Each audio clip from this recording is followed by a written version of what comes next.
Ka përfunduar trajnimi me oficerët e patrullës së përgjithshme dhe punojësit e sallave të komandës dhe kontrollit të Drejtorisë Vendore të Policisë Korç. Trajnimi u krye për forcimin e policimit në komunitet, një iniciativë 5 vjeçare, 2024-2029, e financuar nga qeveria suedeze dhe e menaxhuar nga SIDA, që vijon mbështetjen për policinë e shtetit dhe ministrinë e brendshme. Vëmë re me shumë kënaqësi që pritshmëritë e qytetarëve janë shumë të mëdha.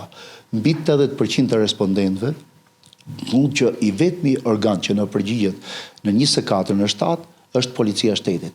Kjo e ngren një pistë shumë të lartë pritshmërinë dhe ne vëmërej që komunikimi me policinë është shumë aktiv.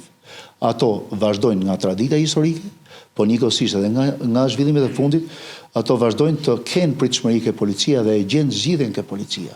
Por tashmë policia është edhe në këto trajnime që bën, është organ i cili do t'i orientojë qytetarët drejt zgjidhjeve të problemit, se jo gjithçka varet nga policia e shtetit. Qëllimi kryesor i programit është forcimi i kapaciteteve parandaluese të policisë së shtetit përmes zbatimit të filozofisë së policimit në komunitet, rritjes së bashkëpunimit me qytetarët dhe aktorët vendor, si dhe rritjes së besimit publik. Jam i bindur që ju sadopak keni mësuar, keni nxënë dhe këto çfarë keni nxënë këtu duhet i praktikoni në punën e përditshme.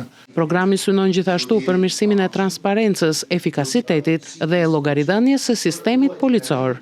Gjë që na bëri përshtypje për ndonjë mangësi që ne kemi pasur, që folëm për diçka që ne mund ta bëjmë më mirë. Të jetë domethënë komunikimi është gjë kryesore, etika, fjala si ne mund të flasim.